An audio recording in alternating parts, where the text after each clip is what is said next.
Hello, everyone, and welcome to the Facilitator interview series here on Qiqo Chat. We're lucky to have Marc Steinlin on with us today, who will share his recent experience with an event where there's a lot of lessons learned. Marc, I'll turn it over to you. Hi, Lucas. Thanks for inviting me and for providing me with this opportunity to share some of our experience with using Qiqo Chat. Maybe just a few framing remarks what it was about.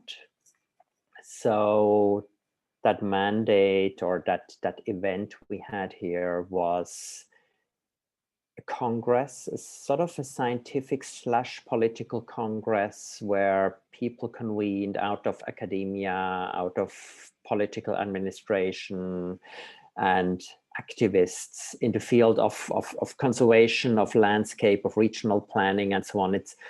The whole Congress was done bilingual in German and French, two of the national languages in Switzerland, and it was kind of a national event, bringing people together from all parts of the country of Switzerland. And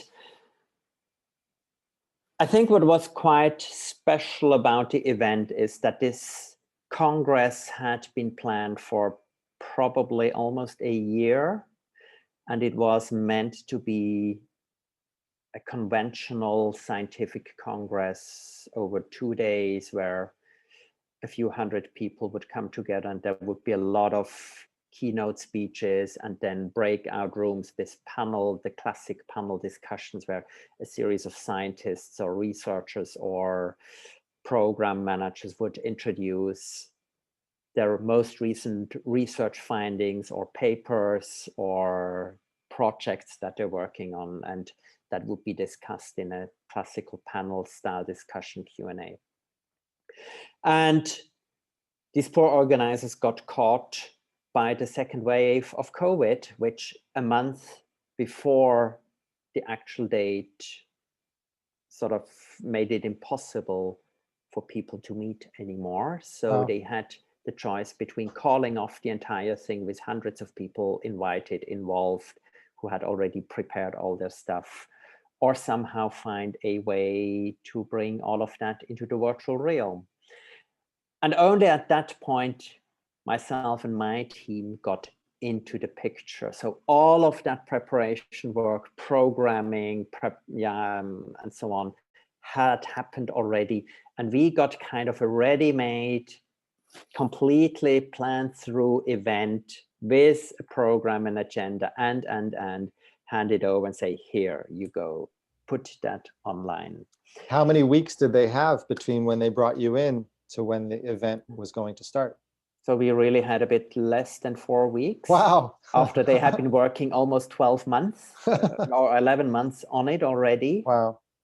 And I think that was really, obviously the big challenge then to find a platform which somehow, in many ways, they said, look, we want to change as little as possible. Ideally, we don't change anything. We just do the same thing online, which of course is not ideal because you can do things online, or you would do things online differently. But I think it was a lack of experience of what is possible, but also having made arrangements and agreements with such a lot of people, they were understandably very reluctant to uninvite people and say, I don't know, let's do something like open spaces. So that was just sort of, as a matter of respect, not possible with over 100 presenters who had their stuff ready. Wow. Yeah, so it was the whole thing about how do we do and where do we go? And I think that's where we turned to you and to Qiqo Chat. Well, we were happy to receive your inquiry, and we met your team. We're very impressed with what was possible. And I was personally impressed with the space that you built. So that's why we asked you to come on today and share these lessons learned. I also hadn't seen an event that was designed with the space having languages, 2 languages or multiple languages. And I was very impressed with the visual cues you gave people to say, this part's in German, this part's in French. And I hope that later in the interview you could show us what you built. But yeah, please continue. Thank you. Yes. Yeah, good. So as you mentioned, sort of Switzerland is a 4-language country. So 4 languages kind of on par. But the reality is that a lot of events which happen on a federal level are often bilingual, with French and German being equal. And there's a lot of sensitivities in this country, like in many other countries, around sort of, are there second-class languages and first-class languages and so on. So the challenge was to really try to bring at least French and German on par and kind of treat them equally.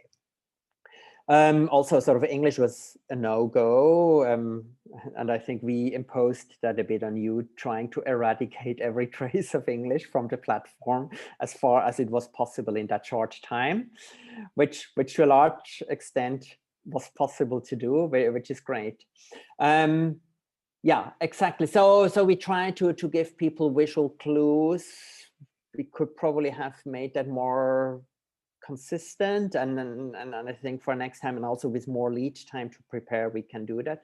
But maybe the second thing is really that we had to work at least partly with simultaneous interpretation, language interpretation. And I think luckily you were, or Qiqo Chat sort of uses Zoom as its preferred platform, because Zoom has really excellent capabilities to work with multiple language and simultaneous translation or interpretation of language. So I personally haven't done it yet, but I know that other facilitators have borrowed our Zoom business accounts to do it. And so it sounds like it achieved what you needed to. Zoom's built-in language interpretation capability. Can you tell us how many interpreters you needed to make this work?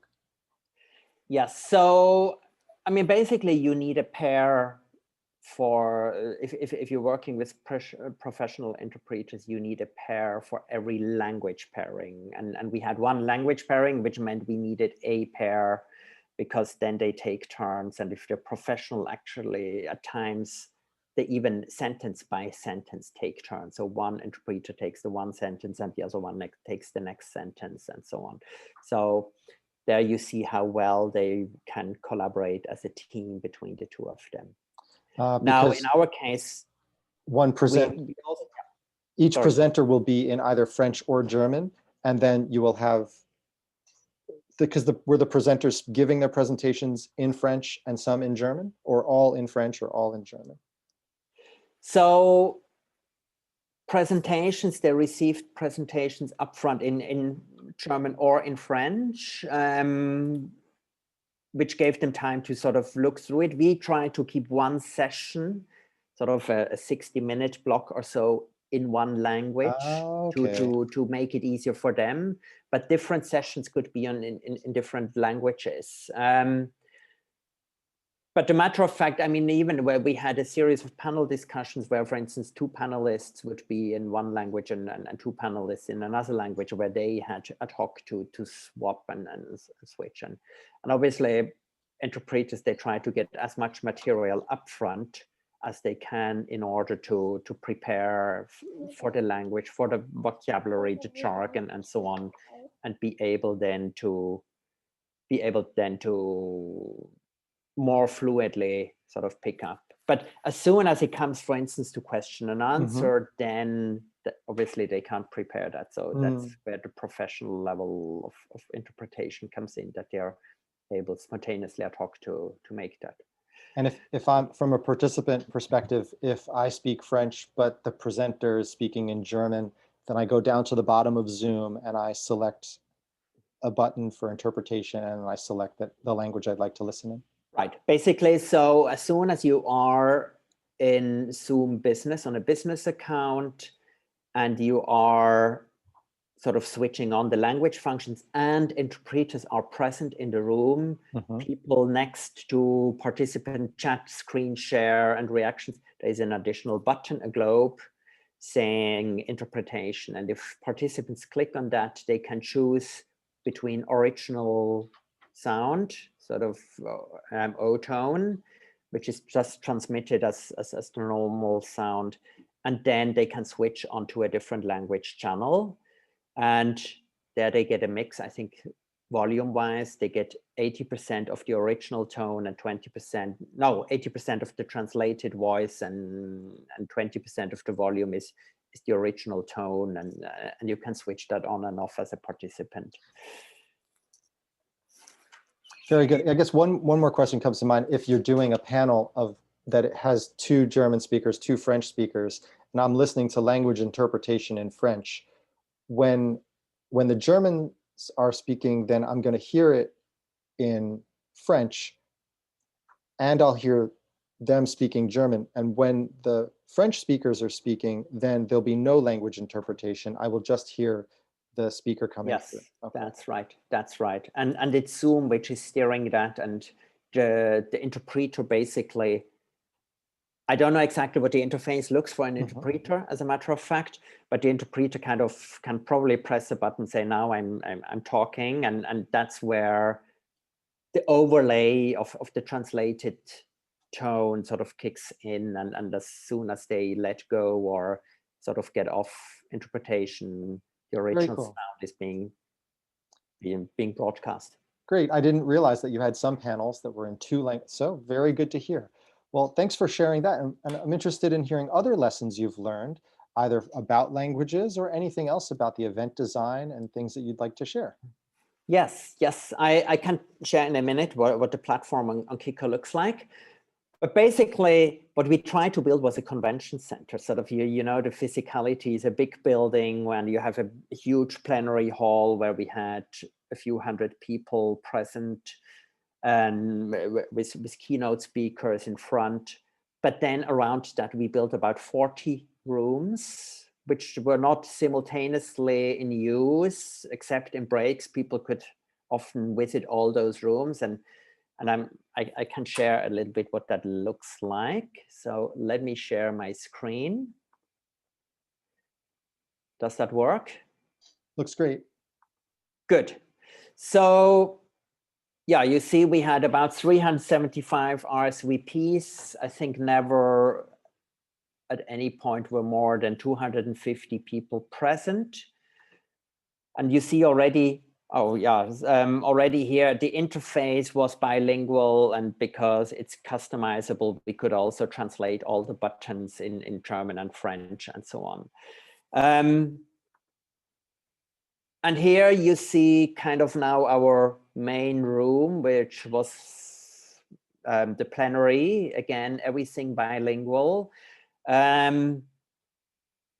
With here you see, for instance, some clues we tried to provide people by having the program in German and in French, and we used the emoticons, the flags, to indicate as a visual clue for people where they would find what in the different languages. I love the balloons going up and the train going across. Yes. Also, sort of all the buttons we try to make bilingual here, and all the tabs you see with these 2 vertical lines for people to be able to access in the same room in both languages. What you also see is some of the rooms, they have a globe in front, which is again an emoticon which we introduced. For instance, also here, these parallel rooms, some of them have a globe. That was indicating to people in which rooms there would be simultaneous interpretation, what we just discussed before. So people would also have a visual clue in where they would expect to have the same globe in their Zoom window to That's great. You're one of the first facilitators that I've seen that used that. So it's great to see it in practice. Yes, that really worked well. But basically what we created in here, as I mentioned, that was that convention center. So we're now in the big plenary room, and probably what I would do a next time to visually support that is having on top here in this area a photo of a plenary room that people immediately visually have an impression. So you talked about what could we also improve to give people visually an idea of in what kind of room they are at any given time. So here we would have keynote presentations, and for instance, what worked very well, we worked with Mentimeter as a tool for people to interact with keynote presenters. So they were able to ask questions using Mentimeter and to rate each other's questions, sort of to say we could go to top questions that were most of broadest interest and so on. So that was one of the tools we used here in the big plenary. We had, for instance, those breakout sessions, sort of the classical panel where you would have abstracts of presentations, and people on Zoom hold PowerPoint presentations, multiple ones. So here we would have two, sort of often a duo, a tandem, 1, 2, 3, 4, 5 people on the panel in here. And I think what made a huge difference was what we discovered provides a lot of value. And that's actually a huge advantage to the physical space, to the analog space, is that we could have multiple channels of engagement. So for instance, people would follow a panel discussion in audio video, and at the same time, they could use chat in Zoom, but here we used your Q&A function for people to sort of not only ask a question to panelists, but also immediately respond to each other's questions, even if you're not sitting on the panel. So that was really good, and you need a good facilitator then to also cross those different media and bring in, for instance, things which are here on Q&A, raise those issues, those debates that happen here in the Q&A section, and verbalize it in the audio video channel and vice versa, sort of to cross-fertilize those different This is great, Marc. Not a lot of people do this with the Q&A more than just the chat.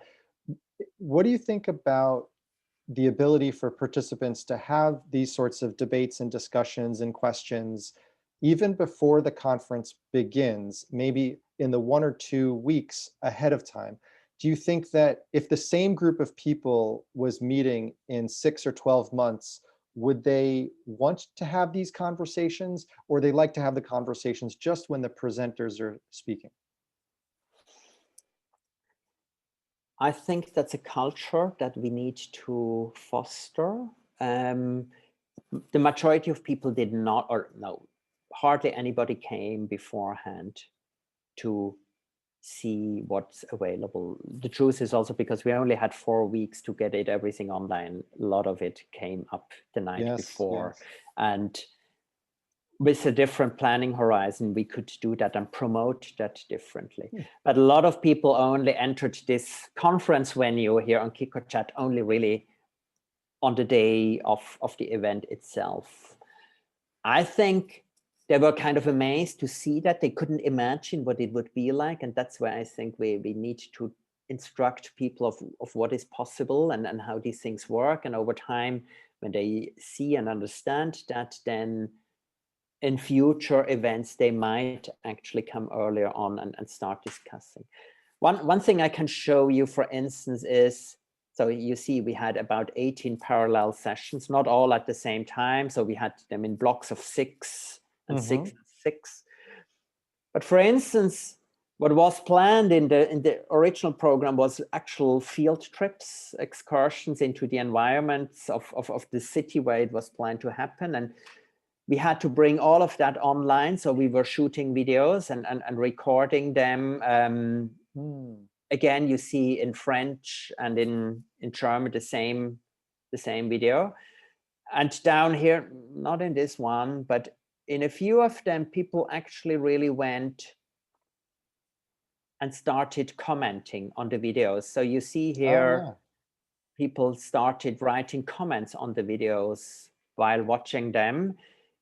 And we had actual sessions as part of the program. So people we would have a Zoom call in this room, and people would watch the videos beforehand and then come in and discuss with the directors and the people present in the video about what they have seen, and also sort of refer to the comments down here. So Super. some of that happened kind of beforehand in an asynchronous mode, not only during the actual live sessions. So yeah, some of this kind of starts to happen, but I think it's something we need to cultivate, and we probably will cultivate in the next few months, where we all sort of in our next round of lockdowns. What we also did was creating, we called them séparés, here, séparés, informal meeting spaces. Basically, we just opened some additional rooms where nothing was planned, nothing was programmed, but people could just sort of agree and coordinate themselves and meet here informally in a séparé. Yeah, to have some of these informal chats, but I think informality is in fact the biggest potential where we can still elaborate more. Let me show you one last thing, and then we're actually through this infrastructure. We created marketplaces. A typical feature of scientific congresses is that people do poster sessions where they present a paper or a piece of research and so on. And they had already prepared all those posters, so about 35 of them, and we had to find a way to present those posters here and have a discussion. So in here, that's a marketplace. We had different posters up here as PDFs, which we uploaded. And then we announced live sessions in the marketplace, and people went here and were meeting the creators, the authors of those posters for an hour and had the opportunity to discuss. So that worked quite well, but I think there is additional ways of how we can even improve that in the future, and we can talk more about that. Super. This is great to see. Were the presenters for the poster sessions all available at the same time? Yes, they were. So we had kind of these marketplaces were open over the 2 days, and in fact they are still open, so people could still access if they like, and probably they did and went, which is an advantage of the virtual space. I mean, if you have a poster session in an analog space, in a physical space, people travel there, they can look at the posters while they're there, and when they leave, go home, they won't have access anymore, whereas they have it here. But then in the program, we had 1 hour of sort of introducing those posters where the presenters were present in the room. A bit of a issue was that at times we had 6 posters in the same room with 6 presenters and about 50 people coming in, which kind of was, so people started competing for time because they were all in the same Zoom call. You probably could now, with the most recent Zoom version, create self-selected breakout groups in the Zoom call, so people could really meet one-on-one with the creators, with the authors of the poster.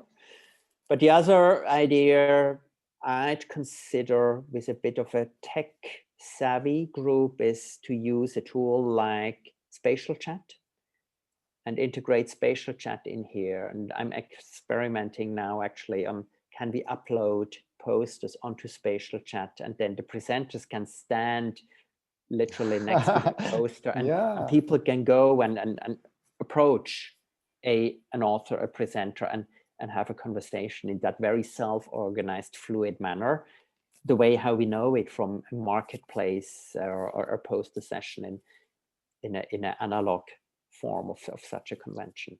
That's a great idea. I would be interested in just running tests of fake posters so that people can present and see how the volume is as you move yourself from one part of the spatial chat room to the other. For those that are listening, spatial chat is a tool where you have a big picture on the screen and you show up as a circle with your video in that circle, and you can move your circle next to people over here and you can hear them, and you can move yourself over here and you can hear the people over here, but you can't hear the people over here anymore. And so that's how you can have multiple poster sessions. That sounds quite fun, Mark.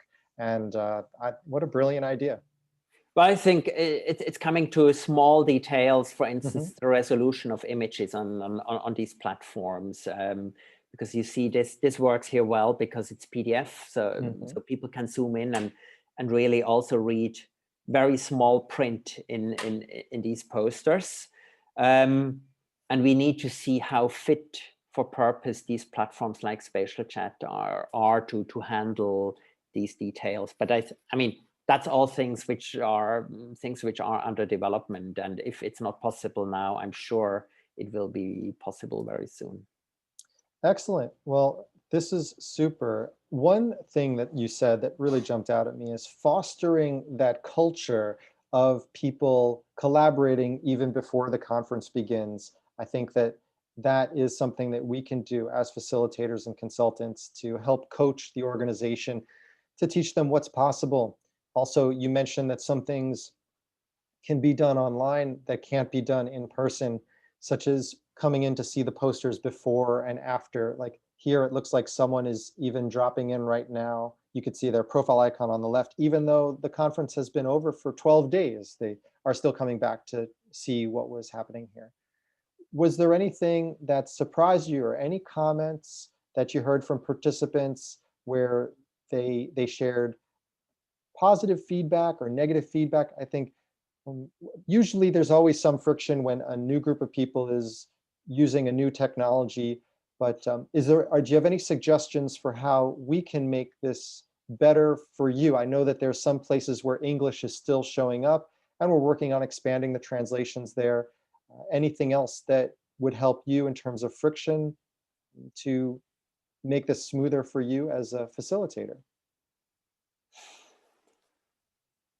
Maybe to your first question about comments and responses or reactions of participants. So overall, we can really attest that people were completely surprised, intrigued, puzzled by how much you can do. And sort of most of them came with a lot of regret that the real thing couldn't take place. And they were absolutely positively surprised how much of interaction and quality discussions were possible in these conditions.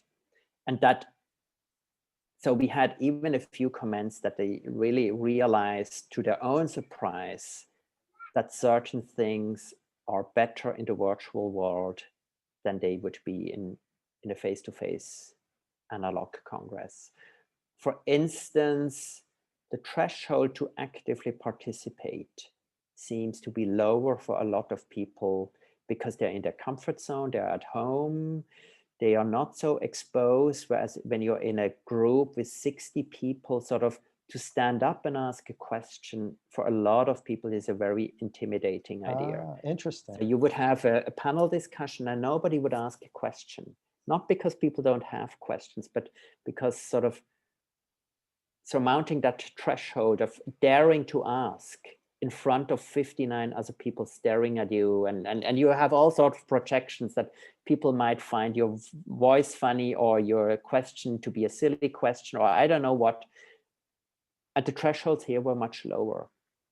I think also because people had multiple channels to do so. For instance, as we've seen, they could either raise their hand and be verbal audio. They could ask a question using a Zoom chat. They could ask a question and expand on a question or even answer a question using the Q&A we had built in here. They really like Mentimeter. That's our experience also using Mentimeter in analog spaces. But we see with keynote questions, a lot of people asking questions often almost have a second presentation going on for 5 minutes, and then they come to a pro forma question, which is kind of just sort of to justify that they took the floor. Yes. Whereas in Mentimeter, it's really condensed to content. You not about the question who asks, the person who asks the question, but it's about the content and the question itself. And you have this self-selecting mechanism of questions which, or issues which are relevant to a majority, raising to the top because people can like and upvote a question. And you as a facilitator, you can really ask a question. At times we had questions where we had 25 people saying, I also want the answer to that question. We knew, okay, so there is a lot of resonance around that question. It's not sort of an outlier where a few outliers, a few individuals are only interested, but it holds value for a lot of people in the room. So these things really can contribute to make things denser and more focused and actually raise the quality of debates. That's fantastic to hear. A lot of the most common way I'd see questions to plenary presenters is just a Zoom chat question. So you're saying here that when you use Mentimeter embedded inside Qiqo, that a lot of people would say, I too have that question. So they would use the ability to give it a thumbs up. And people probably was the first time they were using Mentimeter. It was the first time they were using Qiqo chat. And you found that generally people were able to to make good use of all these tools? Yes, so yeah, so just quickly to reiterate, this is here where people in Mentimeter, they can ask a question, but then with the thumbs up can upvote here. That was a relatively short keynote, so you don't see a lot, but at times we had like 20 votes on a particular thing, and that was really well appreciated as a possibility. Overall, Mentimeter had a really good uptake, and I think Mentimeter has a beautiful surface and it's simple to use. And in particular here in Qiqo Chat, where you deliver it to them, they don't need to go to a website on their cell phone. They don't need to type a code in. They don't need to click a link. It's just there. So that integration really helps. The Q&A function, I think it could be somewhat streamlined. It's a bit complex. It could be simplified. Actually, probably I would rather go to the comment function, which we, for instance, used below the videos, where people just can make a statement and respond to it. That would be much simpler in this context, and I would probably simplify it. Yeah, but overall, as I mentioned, I think it really, really worked well and smoothly. We did not have a single session which crashed or so. In terms of, not criticism, but sort of the biggest regret people said, and we had multiple people saying we had everything we could wish for. We did not lack anything except informal exchange. So the quality, people go to these congresses and big conventions because of the coffee breaks, because you arrive there, you first have 20 minutes sort of to settle in, you stand in small groups. Over lunch, you do the same. And what is very brutal here, the day ends and people click on the button end meeting and they're catapulted into the isolation of their home office. Whereas in a real convention, you're still spending 15, 20 minutes there. You walk out with someone else through the door and so on. All of that almost haptic part, which people really miss terribly. And we need to get much better and smarter. And I think integrating things like spatial chat or Wander or so, the former YoTribe or so, I think they are on the right track. We're not quite there yet in terms of, I realize, for instance, YoTribe Wander, it's too buggy still. I would not dare to use that in a real productive event like this. And it's for people another medium. They need then to switch from using audio and video on Zoom to a different medium. And for a lot of people who are not so tech savvy, who are scared of these things, that's an additional hurdle, which is what we had considered it. That's the reason why we didn't do it at this stage, but I think we will get there. That's great to hear. And 1 week after your conference concluded, we added one-to-one messaging. So you can look up another participant and send them a message using a tool called Rocket Chat, which is very similar to Slack. And we've had very positive reports in the last week from a 400-person conference that used it. So the next time that we work together, we'll have that available for you and by default for all events. And so hopefully we can get closer to that. And I look forward to hearing your thoughts in the weeks and months ahead, and also anyone else that listens to the video, of how they'd like to see those informal conversations happening. I think spatial chat right now seems to be the leader, but sometimes some people have a hard time getting their video to show on there, especially if they're using Zoom at the same time. You kind of have to do one or the other. So I think that is a great area. That's the leading edge where we can innovate. And I'm going to keep an eye out for how we can do that. We'll keep that conversation open. Mark, did you have any other closing thoughts that you'd like to add about this this experience? What I really like a lot is the simplicity of the interface. It's clean. It's really just the most essential things that you need to use on there, which really helped people find their way around. There's not any distraction, which I think is absolutely essential, also for the uptake.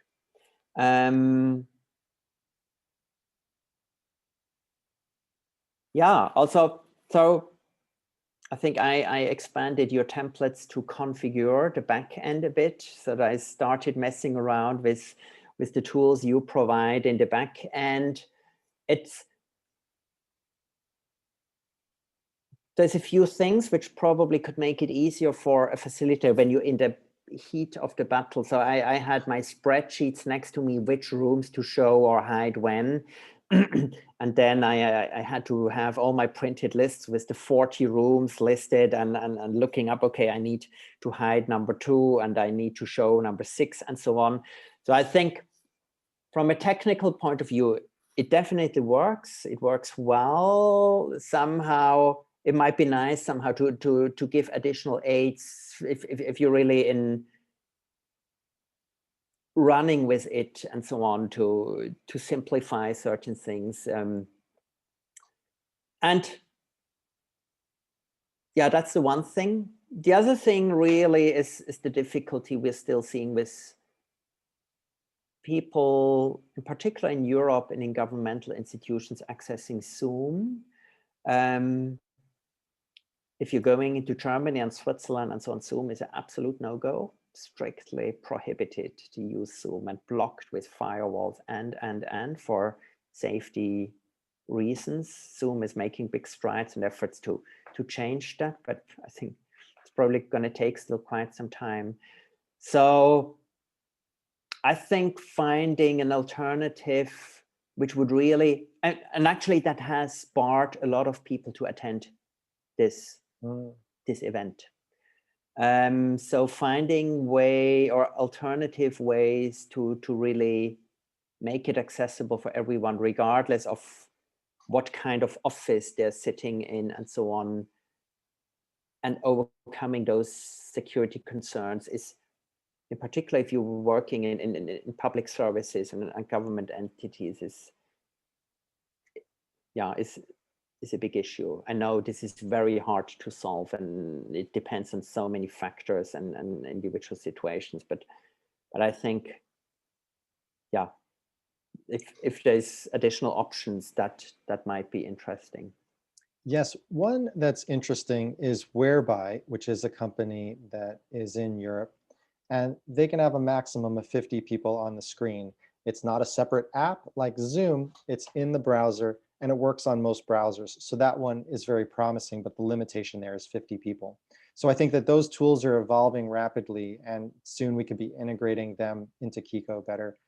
We do integrate with Microsoft Teams and other alternatives to Zoom, like Adobe Connect and GoToMeeting.